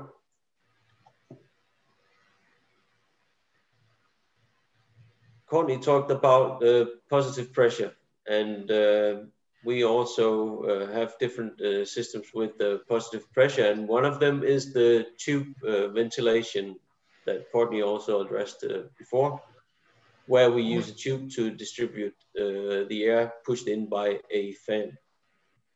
Courtney'in de bahsetmiş olduğu pozitif basınçlı havalandırma metodunun örneklerini görüyorsunuz burada. Havanın içine basıldığı hortum diyelim. Hortumu ve üzerindeki hava delikleri burada görülüyor. Buradan barınak içerisine dışarıdaki fandan sürekli taze hava basılıyor. And if we look at the next slide, we'll here see example of exhaust fans that are used here in tunnel ventilation systems, and of course also in cross ventilation systems. And yeah, sorry. Yes, sir. Burada egzoz fanları görüyorsunuz. Hem tünel havalandırma hem de cross, yani çapraz havalandırma uygulamalarının yapıldığı barınaklardan örnek resimler bunlar. And combined, SCO and SECO, we have the largest range of fans in the world. SCO ve SECO'nun kombinasyonuyla en geniş havalandırma fanı seçeneği ve ürün gamı bizdedir diyor. And if we go to the next slide, we will have the chance to see our great helicopter fans or HVLS fans, and we produce these from 4.9 meters and up to 8 meters. Burada helikopter fan ürünümüzü görüyorsunuz. 4.9 metreden 8 metreye kadar seçeneklerde fan sunulabiliyoruz diyor. And as you can see, the volume of air produced by a fan or moved by a fan is really big. It can move more than 785,000 cubic meters per hour for the biggest fan. Bu en büyük fanda yaratılan hava deplasmanı 785.000 metreküp saate kadar çıkıyormuş. And on the next slide, we'll see blast and basket fans. As Courtney said, these are recirculation fans. Burada sepet ve blast, yani üfleme fanları, sirkülasyon için üfleme fanlarını görüyorsunuz. So they are together with the fans on the next slide. They are with these fans made for making high air velocity where the cows are resting or eating. Burada hayvanların yem yediği yerlerde ve yattığı yerlerde ihtiyaç olan yüksek hava hızını sağlayan fanlar bulunuyor. And the goal is, of course, to have a minimum of 2 meters per second airspeed in the cubicles. Buradaki hedef yatak yerlerinde, duraklarda en az 2 metre bölü saniye hava hızını yakalamak. And of course, that goes also close to when the cows are at the feeding table. We strive to achieve the same airspeed there. Aynı şekilde yem yerken, yemlikte de minimum hava, en düşük hava hızını 2 metre bölü saniye olmasını hedefliyoruz. Yeah, and if we go to the next slide, you can see that we have both the natural and the mechanical systems in our range, and what we do is that we can combine these so that you as a farmer do not have to turn off and turn off a fan, but it can be totally automatic in one system where you control the curtains, if you have that, the helicopter fans, if you have that, the recirculation fans and so forth. Burada bütün ürünlerin bir arada kontrol edilmesini sağlayacak otomasyon ve ürünleri görüyorsunuz. İşte perdelerin istendiği gerektiği dönemde açılması, kapanması, fanların devreye girmesini, çıkmasını sağlayan bütün ürünleri de kontrol eden bir kontrol grupları da var. Ben bir soru sorabilir miyim? Can I ask a question, Torben? Yes, please. The company is originally from Canada. Do Canadians really need these cooling systems? Ventilation, yes, maybe. Yes, go on. Yeah, in Canada, in Quebec, it's really, really cold in the winter, but it's also really, really warm in the summer. Ben firmanın Kanadalı olup da bu kadar havalandırma ve serinletme işinde olmasına tabii ki ilk akla gelen o kadar soğuk memlekette de mi bu kadar serinletmeye ihtiyaç var sorusuydu. O da evet çok soğuk olabiliyor ama sıcak da olabiliyor dedi. Danimarka'da pek sıcak bir memleket sayılmaz aslında. Danimarka. Denmark is definitely the coldest place in the world, I think, after Antarctic. and even here, we need ventilation, because as in Canada, where they have the hot and humid summers, we also have summer here in this country, even though it's not very much compared to Canada. So even here we use ventilation to cool down the cows in the summer. Danimarka'da bile inekleri serinletmekle ilgili ventilasyon sistemleri kullanıyoruz diyor. Yes, please go on. I can see there's a question somewhere. Please take the question. I cannot see it at the moment. Okay. We'll take it at a later stage then. And well, if I should elaborate a little bit on the recirculation fans, because there's, as Connie said, I might have a different opinion on this. And I think in SECO we agree that yes, it is true that we are moving air in the barn, but in many places, and I guess that's the same in Turkey, we are talking about open barns. And if you have a lot of fans moving the air in the same direction, it will, in an open barn system, somehow create fresh air in the barn as well, not only recirculated air. Helikopter fanı ile ilgili Courtney farklı görüş bildirdi. Biz yani kendisi helikopter fanın özellikle serbest barınaklarda gerekli olacağını, hava hareketini sağlıyor. Evet, yani hava sirkülasyonunu sağlıyor ama bu miktarda hava girişine de imkan veriyor. Burada farklı görüşlerimiz var dedi. Sport videomuz olmuştu ama. So now, when we are in contact with the farmer and they ask for us to make a solution for this farm and to avoid heat stress and gases and so forth in the barn, but especially when it comes to humidity and temperature, we often do that we ask for the nearest village, name of the nearest village or city, or even the coordinates, and then we actually make a climate profile for this farm. İşletmenin kurulduğu yerin konumuna göre oranın iklim profilini çıkartabiliyoruz, bulabiliyoruz diyor. And you'll see an example also on the next slide.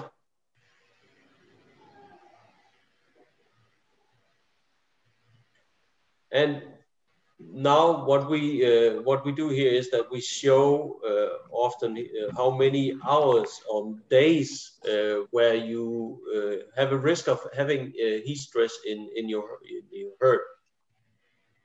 Bölgenizde yıl içerisinde kaç gün, saat, gün ve saat sıcaklık stres seviyesine erişiliyor olduğunu da görebiliyoruz.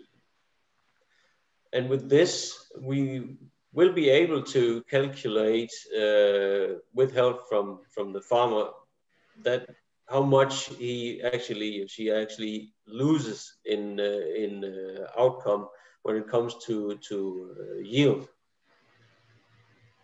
Ve sıcaklık stresinin verimde sebep olduğu düşme gerekçesiyle oluşan gelir kaybının ne kadar olduğunu her çiftlik için hesaplayabiliriz.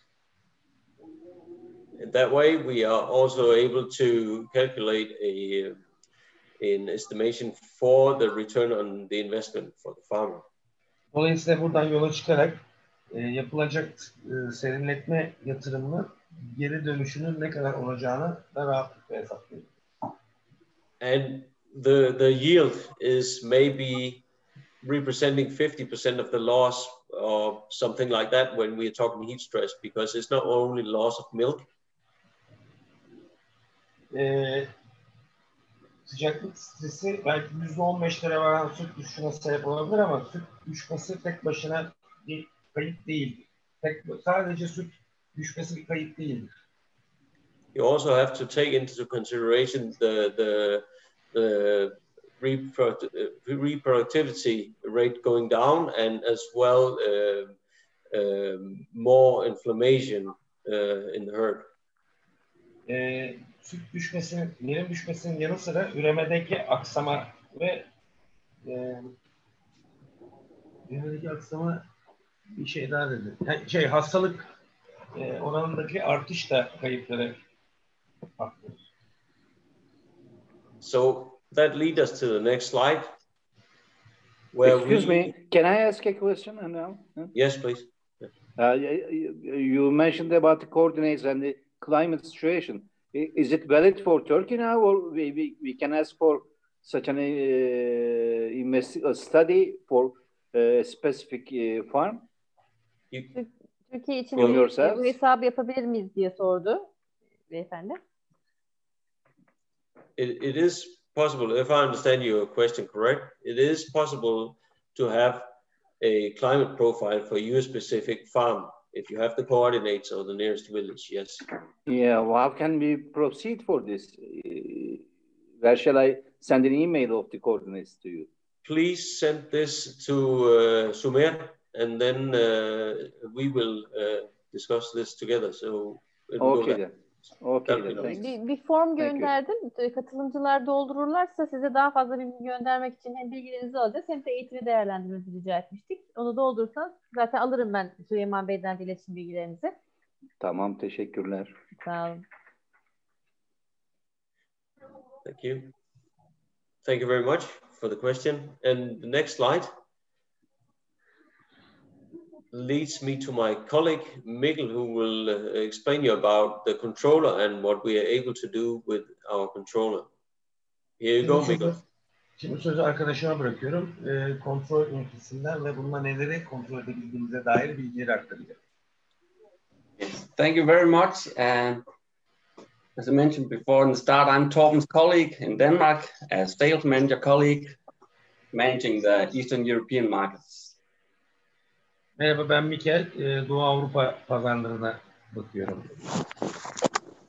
The next few slides here, I'd like to go through and present our newly developed climate controller. Bu en son geliştirdiğimiz iklim kontrol kutusu. Please, next slide. Can I have the next? Yeah, perfect. Thank you. So we're just quickly going to go through the different ventilation systems it's able to operate, the controller itself, and our farm online management system. Can you repeat, please? Yes. The next few slides, we're going to go through the different systems our new controller is able to control. İlerleyen slaytlarda değişik kontrol ünitelerinin neleri kontrol ettiğini göreceğiz. The operation of the controller itself and our farm management system. Operasyon kontrolü ve yönetim sistemini göreceğiz. So with our new controller, you have the possibility to have one controller to control everything. So no need for individual controllers for fans, curtains, etc. Bu yeni kontrol ünitesinde artık her şeyi tek noktadan yönetmek mümkün. Fanları, perdeleri veya diğer serinletme enstrümanlarını hepsini buradan idare edebiliyoruz. It has a very intuitive interface, so it's easy to operate for everyone. The farmer itself, service technicians, so on. Tekniker için, çiftçi için, herkes için çok kolay kullanımı sağlayan bir arayüzü var. Yeah. Next slide. Perfect. So just a small example of the different systems we control. We already been through that. So natural ventilation you see on the top, and tunnel systems in the bottom. Her türlü havalandırma modeline uyarlanabiliyor. Doğal havalandırma, tünel veya kombi yani gibi melez havalandırma uygulamalarına çalışıyor. Yeah. We're also able to control hybrid systems that we've already been through, so a combination of tunnel system and natural ventilation. Hibrit sistem daha önce üzerinden geçilmişti hatırlarsanız. Bu hem doğal havalandırma hem de fanlı zorlama havalandırma. İkisinin birleşimi. This is just a few examples of systems that we control. I haven't come upon any sort of setup yet that is not able to control. So you can mix together whatever equipment you like, and we're able to handle it. Sahip olduğumuz herhangi bir donanımla birlikte çalışabiliyor. Bunun henüz uyarlanamadığı bir çiftlikten görmedim. Herkese uyumlu, her eve lazım diyor. So the controller itself and some of the accessories we have for it. Bu kontrol cihazı ve bununla beraber kullanılan bazı aksesuarlar bulunuyor. So we not only have the possibility to control the ventilation system based on temperature and humidity, we also have weather sensors, ammonia sensors, CO2 sensors. So on. Sadece sıcaklık ve nemi değil, bunun dışında amonyak, rüzgar, yağmur, karbondioksit ölçümlerinde yapabiliyoruz algılayıcılarla.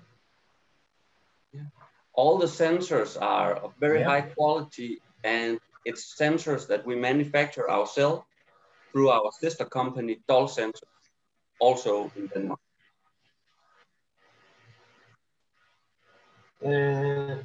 Burada kullanılan yüksek nitelikli kaliteli sensörler ayrıca kardeş firmamız tarafından Danimarka'da üretilmektedir. Doğal sensörmüş kardeş firmaları. What you look at here is the front view of the controller. I'm not going to go through it all, but we have a lot of different possibilities to personalize the front view to fit your exact needs and your exact barn. Barınağınızın ve işletmenizin ihtiyacına yönelik olarak ekran görüntüsü uyarlanabilir diyor. Burada bir örnek görüntü verilmiş. This example here we have, for instance, a curtain on each side with a temperature showing and the position the curtain is in. Buradaki örnekte yan tarafları perdeli bir barınakta hem sıcaklığı hem de perdenin pozisyonunu izleyebiliyoruz. Also, this being a natural ventilated barn, we have the airspeed, air direction sensor, rain sensor, outside temperature and humidity. Burada ise doğal havalandırmanın uygulandığı bir barınakta dış ortam sıcaklığı, rüzgar hızı, içinin sıcaklığı gibi değişik verilerin toplandığı bir örneği görüyoruz.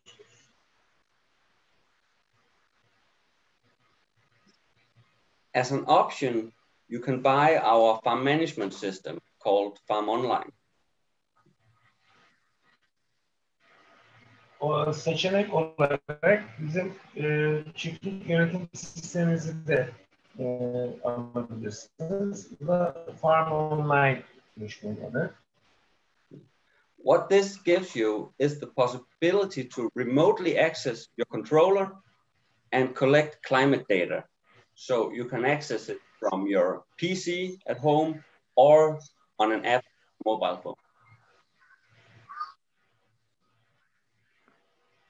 İster evdeki bilgisayardan, isterse mobil cihazınızdan ki aplikasyon uygulamadan ne olup ne bittiği hakkındaki veri işletlere barınak içerisinde ne olduğuyla ilgili verileri toplamak, izlemek mümkün. Yes. You actually get the exact same view on your phone or on your PC as if you stood in front of the controller. Plus, it gives you the possibility to have alarms sent directly to your phone in case of too high temperature, malfunctioning equipment or something.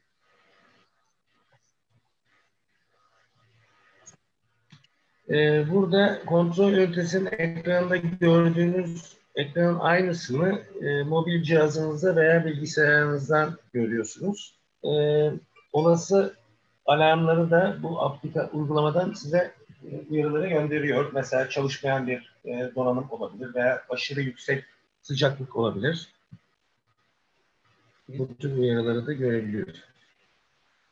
So, and just to sum up with our controller, you can monitor and you can collect climate data from it.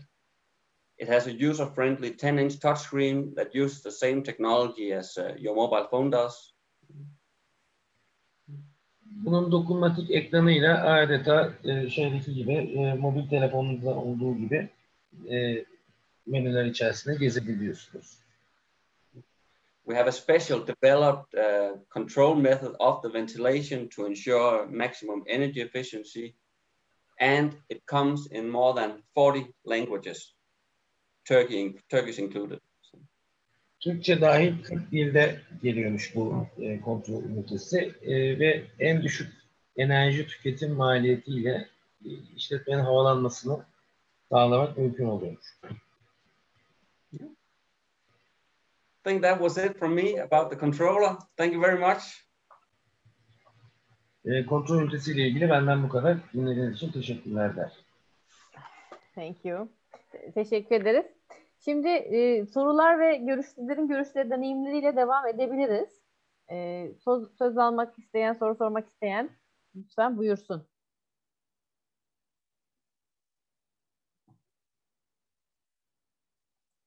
Sencer Bey, sizde var mı katkı?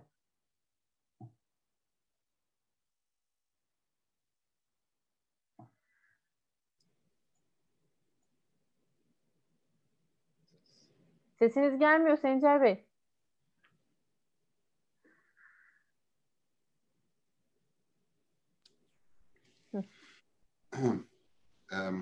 Bizim için çok önemli bir konu tabii. Ama bu ventilasyon sistemleri yani benim şahsi olarak çok araştırdığım bir konu. Optimizasyonda da bizim için harcadığımız parayla kazancımız tabii çok önemli oluyor. Türkiye'de de biliyorsunuz elektrik çok pahalı. Dolayısıyla hani aşağı yukarı söyledikleri zaten benim bilgi daracımda olan şeylerdi diye düşünüyorum ama yani çok böyle spesifik bir soru şu anda soramayacağım. Aklıma gelmedi. Tamam. Anything you want to add, Courtney? I asked the colleagues, the participants, if they have anything to add, ask. Feel free if they want to reach out to you with any follow-up questions and we can communicate and get back to them. Tabii şu anda aklınıza gelmese de daha sonra aklınıza gelen sorularla her zaman bizi temas kurabilirsiniz. Hem konuşmacılardan destek alırız hem de iletebiliriz. Bu durumda şeyimiz aslında öngördüğümüzden daha erken bitti. Torben, is there anything you want to add? Seminerimiz daha erken bitti. Biz çeviri olacağı ve soru olacağı için. Grubun içerisinde hani Türkiye'nin farklı bölgeleri var. Yani burada işte bir Adana mesela örneği çok daha bize göre mesela Bursa'ya göre çok daha sıcak, çok daha rutubetli bir alan veya İzmir taraflarındaki koşullar çok daha farklı. İç Anadolu'muz birazcık daha kuru, biraz daha farklı bir şey var. Belki buralarda farklı karmalar yapılabilir mi veya bu grubun içerisindeki arkadaşlardan ya ben şunu yaptım ve çok iyi bir sonuç aldım diyen birisi varsa bizler için çok değerli olabilir diye düşünüyorum. Doğru. So basically what I was saying is if any of the farmers here in this group had anything to share depending on their region, because there are so many different climates in Turkey, so you have very high heat, high moisture versus high heat, dry climate, and some cooler climates. So maybe they can share some success stories that they had with their cooling systems that might add something also to the other participants. So the floor is everybody's, but I think people are a bit high. Bazı şey görmüştüm. Suyla eşanjör sistemiyle bir soğutma yapıp fabrikanın ciddi anlamda soğutulduğunu görmüştüm ama o tip bir sistem hiç araştırıldı mı? Yapıldı mı acaba? Yani çatıya kurulan bir sistem baca gibi ve suyla eşanjör sistemiyle içeriye olduğu gibi ciddi anlamda soğuk hava üfleyen bir sistem gördüm ama tam olarak araştırmadım ne olduğunu. Onunla ilgili herhangi bir şey var mı acaba? Suyu soğutarak değil mi? Suyun soğutularak. Evet. Mevcut suyla şeyi soğutuyor, havayı soğutuyor ve içeriye soğuk hava üflüyor. He is asking about the system where you cool the water and pass it through the on top of the barn and then use it as a heat exchanger. Cooling. Water cool. Yani buharlaşmayla ortamın serinletilmesinden bahsetmiyorsunuz değil mi? Soğutulmuş su ortamı soğutuyor. Su ile havayı soğutuyor devamlı ve aşağıya soğuk hava üflüyor. Yani ve bu su da şey değil, hemen anında ısınabilecek falan tarzda bir şey değil. Mevcut sistemdeki herhangi bir suyu havayı soğutmak amacıyla kullanıyor ve bir iki tane tekstil fabrikasına gördüm. Aşırı derecede boyhaneden çıkan çok aşırı sıcaklıklardan dolayı. Yani ben o tekstil fabrikaları dolaştığımda böyle yaklaşık 50-60 derecelerde neredeyse içerideki havanın o sistemi kurduktan sonra çok serinlediğini görmüştüm. Yani evaporatif soğutmayı bahsetmiyorsunuz değil mi? O farklı bir şeyden bahsediyor. Galiba olabilir yani. Evet, özellikle tavukçulukta biliyorsunuz yaygın olarak kullanılır petlerle. Petler ısıtılır, içinden basınçlı hava geçirilerek buharlaşan hava ortam sıcaklığını dizil ısıya dönüştürerek serinletir. Ama bu nispi nemi arttırır tabii. Yani hava serinler ama nispi nemi de artar. Bu herhalde bahsettiğimiz onunla ilgili bir şey.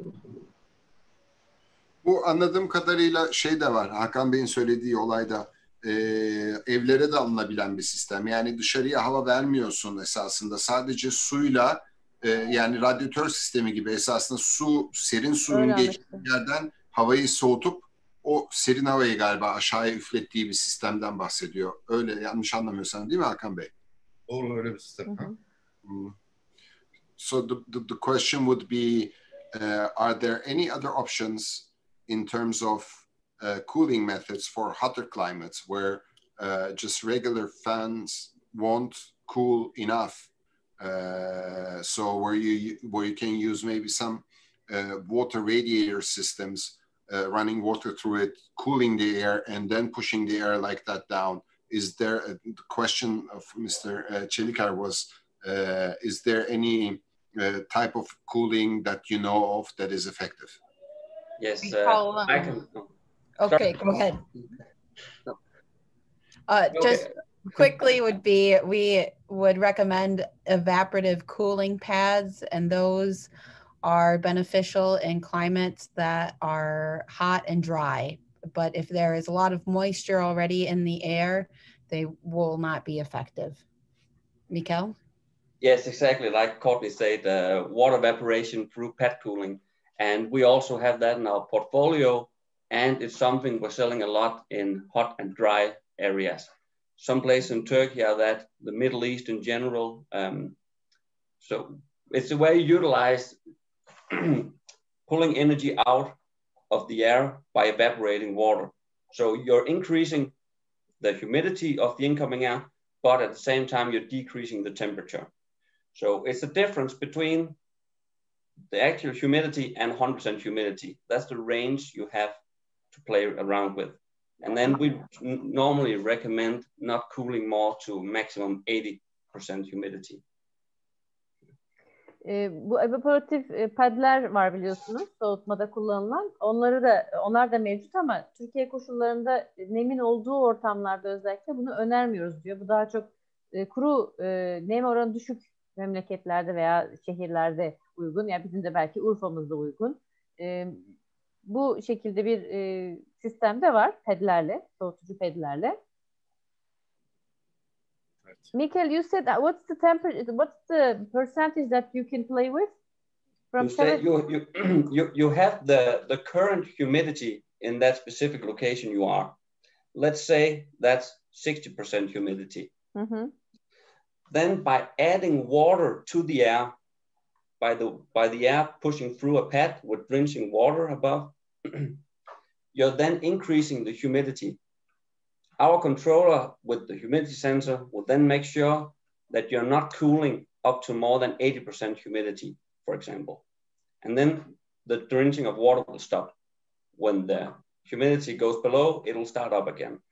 Okay. Ayrıca bu kontrol ünitelerinden bahsetmişlerdi. Kontrol üniteleri de bunu ayarlayabildiğini söyledi. Bu cooling pad'in mesela %80 nemliliğe kadar işlevini yaptığı, sonra durduğu gibi bir uygulamadan bahsetti Mikkel. Bu ben bir soru sorabilirim eğer soru yoksa. Var mıdır soru acaba? Ben şeyi sormak istiyorum. Bu havalandırmayla soğutma fanların farkından bahsetti. Yani havalandırma pek çok yerde aslında havalandırma yapıyoruz gibi bir ifade kullandılar. O zaman bu yanlış mıydı? Yani bize yeterli ekonomik geri dönüşümü sağlamıyor mu sadece bu devre daim yapan fanlar? I have a question. We talked about fans for different purposes, ventilation, I mean recirculation and cooling. So recirculation, is it insufficient? What some farmers are doing, is it not worth any economic addition to the farmer? What's your idea, Courtney? Courtney, if you start, yeah. First, Courtney. Yeah. The idea behind the recirculation fans is to create the fast-moving air in the resting space. So you may have fans that are too far apart or not angled down at the cow area. So they're just moving air, but you're not getting the benefits of moving the air in the cow space. Torben, let me explain, translate. Tabii ki bu yani sirkülasyon yapan fanlar hayvanların olduğu ortamdaki havayı hareketlendirmek için kullanılıyor ama o temiz hava etkisini yaratmayacaktır, dedi Torben. Yeah, well, first of all, I'd like to say I agree with Courtney 100%. It is very important that the fans that you have, they provide 2 meters per second, for example, in the cubicles. If they do not provide 2 meters per second in the cubicles, you have misused your money. You can say you have wasted your investment. Courtney'e katılıyorum. Bir kere bir fan kullanıyorsanız bunun en az 2 metre saniye hızda akış sağlaması lazım. Eğer bunu sağlamıyorsa zaten paranızı çöpe atmışsınız demektir. Well, if I should add something to that, it might be because you have spaced your fans too much. For example, if we have recirculation fans that are supposed to direct the air down to the cubicles, if you space them too much, then you don't achieve the 2 meters per second or more. So what you have to do is to buy more and to close up the fans. Then you can use the fans you bought probably. Hem fanın yarattığı akış gücüyle birlikte fanları yerleştirme sıklığınız da çok önemli. Yine seyrek seferdeki yerleştirdiyseniz ve siz 2 metre saniye en az hayvanlarda sağlayamıyorsanız vurduğu noktada yine bir yatırım yapmışsınız ama çöpe atılmış bir yatırımdan bahsediyoruz. Ve tabii bunların eğitlikleri de önemli. Yani hayvana vurduğu havayı ittirdiğimiz eğim de önemli. Yes. Okay. Başka soru var mıdır acaba? Kontrolörle ilgili mesela uzaktan kumanda edebileceğiniz şeylerle ilgili soru var mıdır? Yok. I think there are no more questions. Okay. Is there anything we should have asked that we haven't? Kontrolörle belki ilgili soru yani Well, ne kadar ilgi çeker ama yes please go on. Yeah, well, just to sum that up, you can say that, well, if people might have questions, we have planned that I come to Turkey in March, and we will be meeting people around in the country. So, and we will communicate this where we will be at what time. And if anybody wants us to visit them, please give the information to you somewhere, and then we can visit these farms, of course. Evet, Mart ayında Türkiye'ye gelmeyi planlıyorum. Geldiğimde de sizlerin olduğu bölgelere yakınsam zaten haber vereceğiz. Sizlerle buluşabiliriz. Yine sorunları yerinde görüp saptayabiliriz diyor. Torben, just to lighten the air up a little bit, in April, 1st of April, we'll have the new milk prices. So maybe it's better for you to come in April. It's hereby decided. Peki, karar verdik. 1 Nisan'da süt fiyatı yenilenince gelecek. Teşekkürler Sencer Bey. Tüm katılımcılara teşekkür ediyoruz. Bu akşam bizlerle olduğunuz için önemli, ülkemiz için de çok önemli. Dünyadaki Kanada ve Danimarka için de çok önemli bu konuda. Bizlerle bu akşam olduğunuz için teşekkür ediyoruz. Soru kendi lokasyonunun, kendi çiftliğinin olduğu yer ve oradaki hava yani yapması gereken yatırımı hesaplamakla ilgili üyemiz bilgi talep etmişti. Bununla ilgili bilgi ileteceğiz size. Sizin bilgilerinizi aldıktan sonra. Bu şekilde bir talep de gelebilir bu arada. O hesabı tüm çiftliklerimiz için yapabiliriz. Sencer Bey size teşekkür ediyoruz. Tüsedad Başkanımız olarak. Hem son zamanlardaki yoğun medya varlığınız ve sektörümüzü temsil etmeniz sebebiyle hem de bu tür konuları gündeme getirmeye izin verdiğiniz için. Sümer, ben çok teşekkür ederim. Yani Tüsedad ve kişisel olarak da çok katkılı bir şey oldu. Teta ailesine çok teşekkür ediyoruz. I would love to thank you all for participating and taking your time and explaining us all this wonderful new information. And thank you for being with us, basically. Thank you very much for the opportunity. It was a pleasure. Thank you. We also from SECO thank everybody for participating tonight, and please, any questions, we'll be more than happy to help you out. So thank you very much. Thank you. Lütfen sorularınızı bekliyoruz dedi tekrar Torben. Teşekkür ederiz. Herkese ben de teşekkür ederim. Sürçülisan ettiysem affola. Teşekkür ederiz. Sümer Hanım teşekkürler. Sağ olun. Thank you all guys. Thank you. Thank you. Teşekkürler. Herkese iyi akşamlar. İyi akşamlar. Tekrar görüşmek üzere. Bye bye. Bye.